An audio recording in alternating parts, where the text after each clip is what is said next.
And welcome. Thank you so much, everybody, for being here to help us with this happy occasion of launching Penny Gill's new book, her big book, The Radiant Heart of the Cosmos, my name is Jennifer Browdy, and I have been working with Penny for a few years now, but we were just commenting before the session began that this book came together actually fairly quickly once Penny decided she was going to do it. It came. It took on a life of its own, and I think that's maybe partly due to the teachers who have been working with Penny to bring this wisdom to the world. So it's been a real honor for me to be part of that process.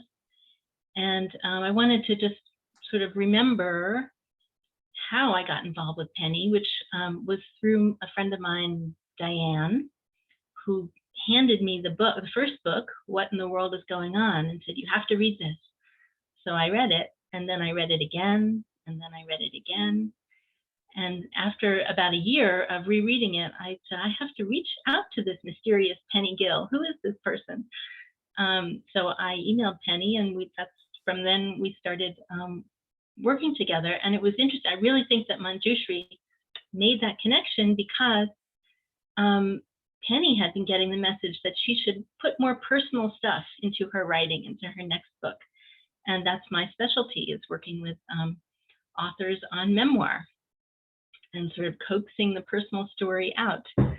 So it was really a pleasure to work with Penny and keep going back to the personal story in the larger context of the compassion teachings, which is what this book is about.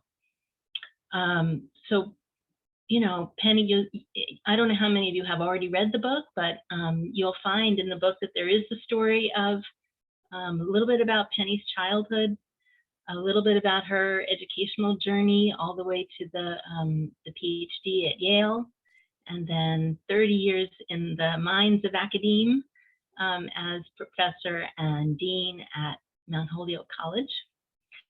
And then there was this one day when suddenly she heard the voice of Manjushri begging to disagree with her internal monologue, and that changed everything, right? And so that is what we're here to to hear more about today. So Penny, we're going to turn it over to you, and we thought we would start with just a little bit about how this book came to be from your point of view.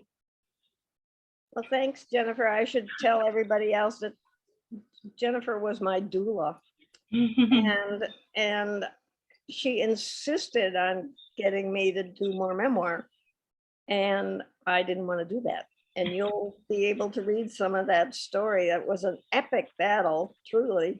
That's in the first part of Radiant Heart, and I'm so grateful that she insisted, but it was truly an epic battle. And I'm guessing the next time I sit down to write something, there will be even more. There will be even more memoir in it, because as an old classroom teacher, I really do know that that's a way to help make a pretty abstract kind of theoretical argument totally accessible to somebody who's trying to grasp it. And I did it every day in my Mount Holyoke classroom. So it enriches it, but it made it more complex to try to create a single book out of it. So these teachings came, I don't know, and in this 2009, 10, 11, around there. And when I would get a series of teachings, I would just take them down and put them away. There's a substantial hunk of this stuff around the house still, and in my Mac and other places that I haven't explored. But there was this pile called the Compassion Teachings. And What in the World is called the Wisdom Teachings, and it's a straight shot on what's going on in the world and the gigantic intervention of the realm we don't often admit is there, that Manjushri called the shower of spirit. And so this is another big focus that was on wisdom, on the construction of fear and how fear has actually made our world. Our responses to fear has made our world.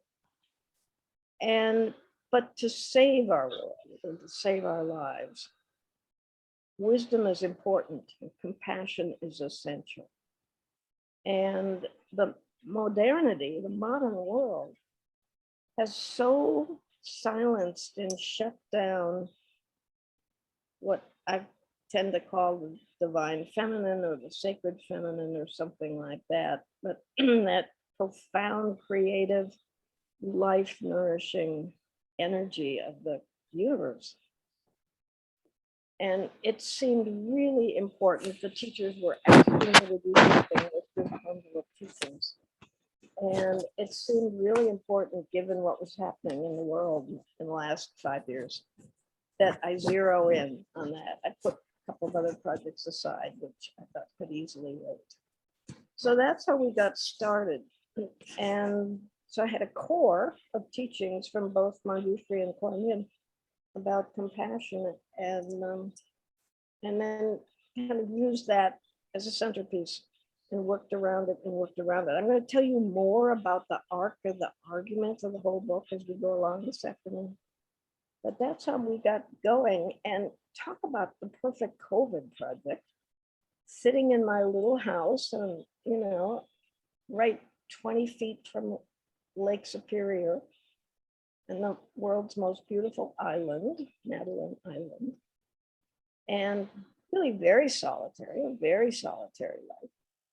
And, sometimes not having the ferry, sometimes not having the ice road. It was a really good project to keep sane and struggle and wrestle with some of these complicated ideas. So that's how I spent the last year. Excuse me. So this is a book. If you're not sad, if you're not scared, if you're not worried about the world, if you're not grieving a loss, if you don't feel like the world is wildly out of control and that all kinds of things that were stable are no longer stable, you don't need this book. But if you're sad, if you're lonely, if you're confused, if you're grieving, if you're terrified of the rate of change, if you're terrified of the focus on greed and arrogance and violence, then this is one place to start. And my purpose with the book was to just put some tools in your knapsack that you could use to begin to start some serious self-healing, to start yourself or augment yourself on your own path of healing. Because I am totally convinced that the only way we can really create a new world out of the catastrophic destruction that we're watching is by healing ourselves, so our perceptions are clear, so we aren't projecting crud into the world, so that we can actually recognize our intense connection and dependence on every other species. And to do those things, we need to heal our hearts. So this is a book with a whole bunch of ideas about how to slowly dissolve all the barriers that are around your heart, which block most of us from that flow of compassion, that flow of love that is just streaming towards us. And if it comes too hard and too fast, we shut down. And we can't afford to do that. And not every human being needs to get this in place before we move ahead. Actually, a small number can start to move this huge ocean liner around. But we need people with more open hearts, more open to compassion, more open to receiving compassion, so that we can vision what kind of community we really want to live in and that we want to hand down to the next generations. So that's my task. I'm 78. I'm hoping for good health because there is a ton of work to do. Helping people take these first steps. Once you're launched, you're fine. And there's enough suggestions in Radiant Heart to keep you going for a while. In fact, and then your own teachers will take over. Your own unconscious archetypal world, if you want a non-spooky version. They will lead you. You don't need me. You only need to get that first couple of steps, and then your own spirit takes over. And that's so profoundly exciting and reassuring, because then you know stuff, and you can trust that the advice you're getting from your teacher is tailor-made, perfectly timed, perfectly shaped to help you take the next step. You only have to take the next step. Don't think about the whole big thing or you'll get over it. So this book is for anybody who is full of heartache. This book is for anyone who can't quite surrender to the religious tradition that you grew up in, or you have, and it's no longer adequate for an incredibly complex postmodern moment. And it's a book for people who have been snacking in other traditions, because I am a great believer in that, if that's what you need to do. And you'll see a lot of evidence of me drawing on Jung, drawing on Christian monasticism, drawing on Buddhist meditation. I love the Hebrew Bible. I'm not an omnivore in terms of spirituality. Every tradition has something to teach me, and no tradition has a lock on the truth. So that's where we are. So where should we go from here, Jennifer? Well, we just got a request. Is there a way to turn up? I think it's turn up your microphone.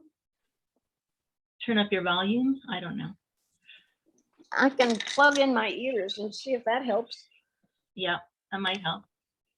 I have an aging voice, you guys. Yeah, let's have to. But and also maybe keep yourself a little bit close. I think those earphones will help. Yep, they usually do. Yeah. Well, there's Dari. I think everyone's always curious to know more about your relationship with the teachers, and I think it's been really profound for me to hear you say over and over that everybody has this relationship with teachers with a capital T who are guiding us. And I don't know if you have any thoughts about how to become more aware of them, more in touch with them, or just your own experience with that. Well, I think everybody has the potential to be in touch and in relationship with a guide. I really do believe that. I think we are wired for that, neurologically wired for that as a species. Some people's lives may not make it easy to do that, but I always get this question, and what I usually say is basically, shut up. Basically, is to sit quietly, light a candle, do the things that help you to kind of calm down and open all your orifices to some possibility that you can't name, be wide open to outcome. I have to do mine with a journal and a pencil. Um, it's it's almost entirely written for me. Other people have other ways of doing it, of receiving information through images. You know, they're painters or they're photographers, and there's huge teaching in images. Some Mhm. people actually can hear it, as in audially, and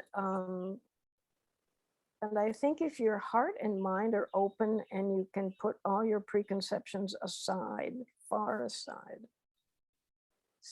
and you can keep yourself quiet, Mhm. something will happen. That's about the most I can say. I was rudely interrupted by each of them, and they clearly wanted to work. Each of them clearly wanted to work with me, and the stories of each of those are in the book, so you can find those there. The relation, it's taken. You know, I'm an academic. I'm an intellectual. I'm a thinker. My entire life is above my chin, and that's been a huge struggle to calm down that old materialist thinker in me that says, "Come on, Penny, get over it." To say nothing of the environments I've been in, which were hostile or mocking or whatever. This is not an easy thing to do in the middle of a very marvelous college or university. So there's that, and if you can find fellow travelers to share things with, that's really, really great. That's been one of the huge joys of publishing What in the World, was that I found a community of people who loved thinking about this and loved being open to it. I was the one often dragging my feet, and and so there was that pull between, without any question in my mind. I was getting whole paragraphs that I never once could have thought of myself. I know what I can think and what I know.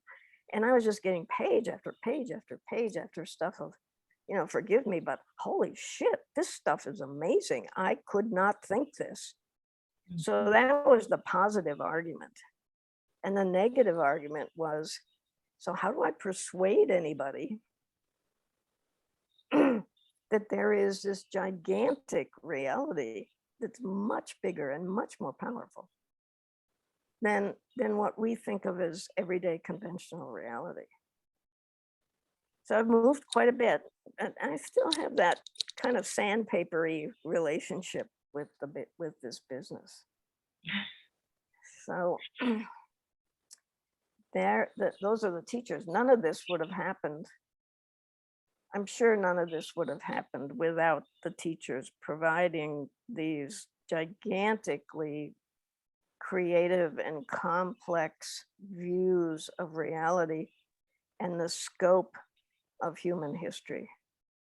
Mhm. So, and my head just loves stuff like that. That's how I got enticed into thinking along with them. There's a pretty big piece of that in the middle of the book from Manjushri, where I think my favorite essay of all time is one called Noah's Wife. And Manjushri gave it to me decades ago, just kind of a freestanding download. And he says, so we don't know what Noah's wife would have done, but we do know she would not have just jumped on the boat and left almost everybody behind. She would have resisted God's demand, and she would have organized the community somehow to do something else. And that's how he initiates the conversation about gender and male power, patriarchal power. And then from there, he moves to a huge set of observations about how that initial distinction between boys and girls becomes the lens through which we have organized our societies and our culture and our religious practices and everything. And the price of that, well, the gift of that has been science and airplanes and these damn computers and all of good health care, all these things. But the price of it has been that we've lost our relationships with our hearts, with the feminine, and with the flow of compassion and nurturance and care in the universe. And so he's the one who prompted me to try to address this. So in the middle of the book, there's this kind of, I don't know, 30 or 40 pages of a pretty complex argument about the origins of gender and its implications, and how the suppression of the feminine is related to much of our suffering. And so to move backwards through that argument, we have to restore our ability to feel, to restore our heart's ability to function, remove those layers that obscure and suppress and silence our heart. And then that gives us access to our own heart center, which in some tradition is called soul or spirit or your most vital core. It doesn't matter what you're calling it, but you know what I'm talking about. And that's a portal into the radiant heart of the universe, which is this flow of creative feminine energy, of imaginative creativity, of huge freedom. And so this book is how to help you start on the spiral path to engage in that process. So the third part of the book is a bunch of short essays. I've written some, Manju Shri has written some, Kuan Yin has written some, with the first things that'll be puzzling to you at some point. So dreams, projections, shadow work, what gets you going initially, how to agree to walking on the path, agreeing to the process of transformation. That turns out to be hard. At some point they get you hooked, but until they do, it's really tempting to say, this is way too much. I'll do this in another lifetime, thank you. But this is a really good lifetime. You have access to teachers, you have access to just a flood of information from other religious traditions. That you're able to join us in this kind of event means you are already living a very privileged life. So, this is a good moment. Go for it. Well, I have heard you complain about how hard it is and how hard you are sometimes. You sure have. Yeah. So I'm pretty well aware that it's not a walk in the park to do this, but I think there's a real calling in a sense that it's not just about personal work, individual work, but it's about what you can do to heal the world by healing yourself, right? So there's a real element of service to it that I feel from you. And I think that's essential, because otherwise it starts to leak into a lot of ego stuff. Right. And that has to be, you can't live without an ego, but it's nice when ego isn't in charge of everything. And ego really resists having its wings clipped. And there are multiple ways to do that, but for me at least, the best one, the sharpest tool for calming down an ego position is that almost everything I learn through my own experience, I'm kind of experimenting on myself, that everything I've learned becomes useful to somebody else in a minute. It's right away available to someone else's position, not even, just in passing, having a glass of wine with somebody, not counting the bigger frame. which would be the Bodhisattva path. Many of you have probably heard about that. And that's the vow that Buddhists make to keep to keep taking on more lives. In other words, to agree to reincarnation over and over again in order to more extensively remove the suffering of more beings. And there's a quite extraordinary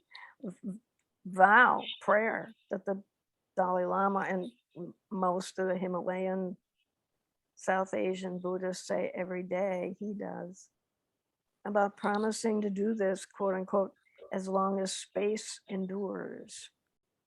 So that's a fairly big view. And if you really adopt the notion of reincarnation as Buddhists do, they talk about eons of millions of light years.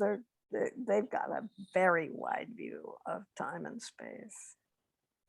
But the job is to reduce and reduce and reduce the suffering of all beings. And Buddhists now are starting to understand the implications of that for protecting the earth, for protecting species, protecting climate, doing all of those things as another form of bodhisattva work. That's extremely promising, extremely promising. Yeah, I'm hearing about green Buddhism now. Yeah, Green exactly. Tara work. Yep, exactly. So, The Radiant Heart is being published by Jennifer's Press, and the name of the press is Green Fire Press. Isn't that a fabulous name? Right. I've got the green fire in the forest behind me. Yeah. Well, I think the heartache that brought me to the first book was really about the environment and the climate crisis. And of course, it's just gotten worse since then in terms of happening. But your approach is I don't know if I want to call it hopeful, but it's positive. It's like there is something we can do, and it starts in our own hearts. Yeah. And anybody can do it, you know. I think that's very encouraging. And I think I am hopeful. I'm not always optimistic. I'm kind of usually not. But the level of destruction, I've really been persuaded of this in the last 6 or 8 years. The level of destruction going on in the world right now, to say nothing of the United States, the destruction of long practices of civility and decency, the destruction of institutions, the destruction of the rule of law. I mean, I'm an old political scientist, so I think about these things. But those are foundational. That's how people live together and share a space. And to watch them so seriously undermined is really terrifying. To me, it really is scary. And this, however, it's, incremental change is very hard to make happen. And we're watching the problem of so many incremental changes being wound backwards in the United States.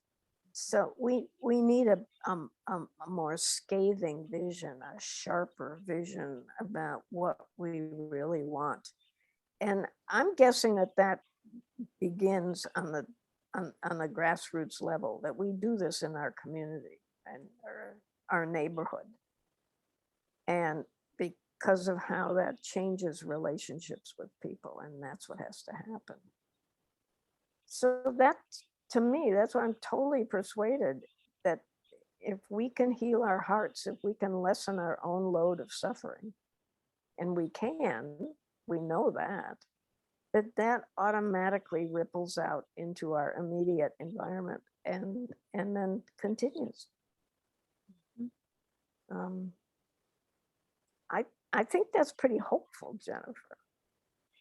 It is hopeful. But it's a Yeah. big view, and it requires reincarnation to be realized for sure. You mean more than one lifetime? Is that what you mean? Yep. Yeah. Yeah. That's exactly what I mean. So that the understanding and awareness aggregates over and over again. I mean, you don't have to look very far in your own life to see that there's some very, very marvelous old souls. Probably everybody who's here is an old soul, Mm. and some very raw, crashing around adolescent souls. And we can just hope that they come around again soon. Um, Mhm.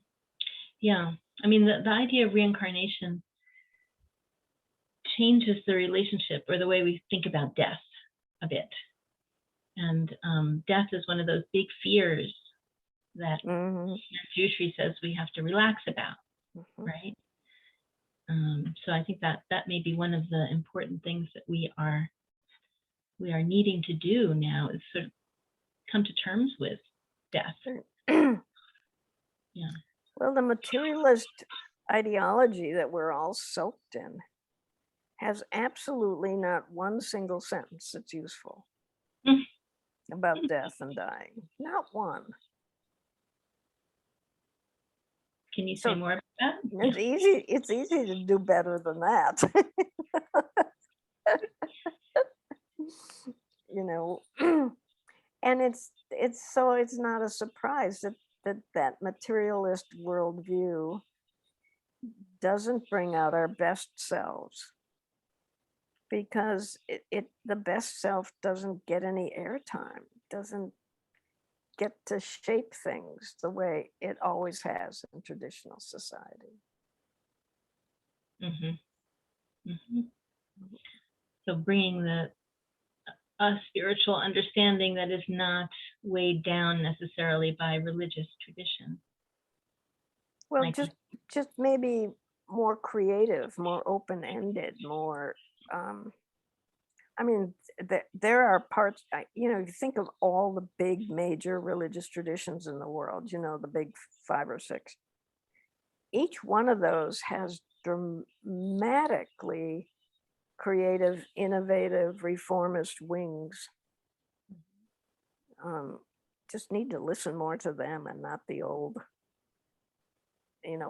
rule bowing, nail biting crowd in each of those traditions. It's clearly personality, it's not the tradition. So what else should we talk about? What else should we talk Yeah, I think are there other points in the book that you wanted to make sure to mention? Well, yep. It's not a book that you start on page 1 and go to 220. It's not a book to read. You can read it that way if you want, but you don't have to. You can look. There's a fairly specific, detailed table of contents on purpose, so you can be having such an experience and really need a little support, and you can probably find it mentioned in the table of contents. Mm-hmm. So start there. So there's virtually nothing linear in the book at all. First of all, linear thinking doesn't get you very far. But so that's one thing.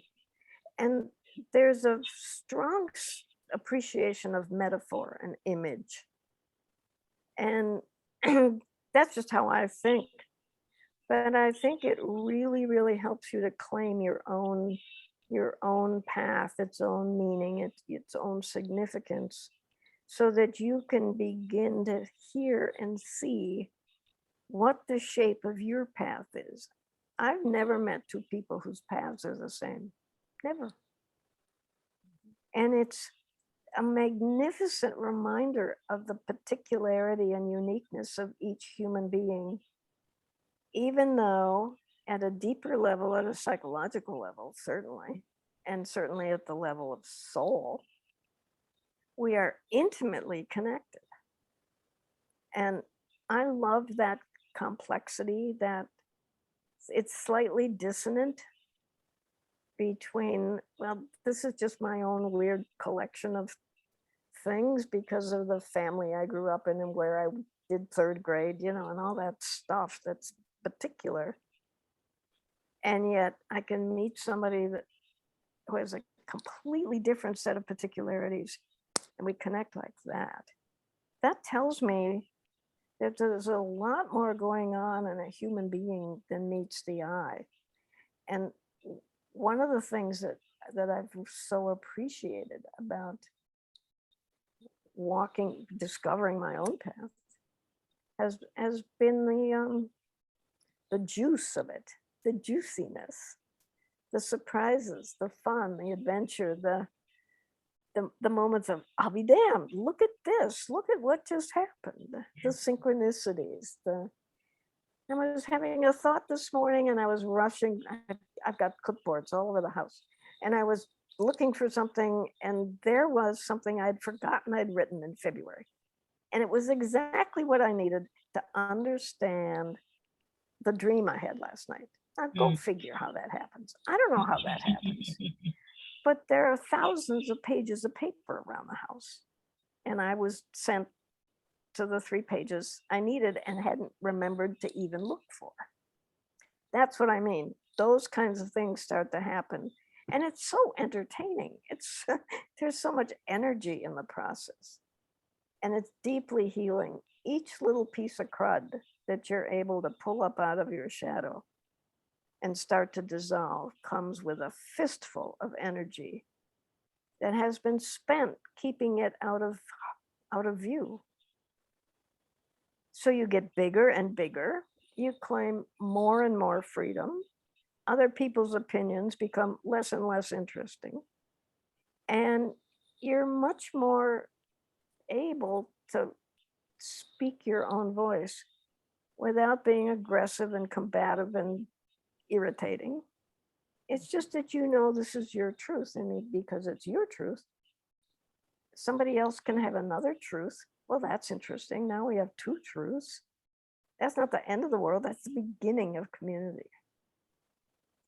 So there are some bad days, and they're in the book. There's a whole essay on the uses of despair. There's certainly despair, but that's part of what we're carrying in our bodies, and that too needs to be brought up to the surface and dealt with compassionately. So I just want to welcome you. I just want to welcome you. Yeah, I think this, it's taken you many years to get to this point of sort of joyful freedom around speaking your voice. And I think part of my hope for the book is that it will speed up that process for some of the younger people coming along behind us who really need to figure this all out quickly, because there is a sense of urgency right now, although it may be manufactured, but I do feel it to some degree. When I was arguing with Manjushri about a year ago about whether I was going to tell any of my own story or not, Jennifer had really good help. And I was saying no and blah, blah, blah, blah, blah, blah. And he said, so when you were 30, if somebody had handed you a book that described this process, would that have made a difference? And what would you have given to have it? And I was done. So I have written the book I wish I had had. Yes. And that's what's really very exciting for me about it, is as we launch it, as we send it out to the world to see, where it's going to land. I feel like it's a seed that's winging out into the world, and we'll see where it lands and where it goes. And the best way for it to go out into the world, I know we have to do social media and all that stuff, but the best way for the book to move is by a person who finds it useful or interesting or juicy and hands it to a good friend. And that's that's how What in the World went out into the world, and quite successfully, I might say. But it was friend to friend. So I would bow in gratitude if you like it, if it's useful, if it's full of underlines, especially. Give it to a friend. Okay, I think that's a wonderful place to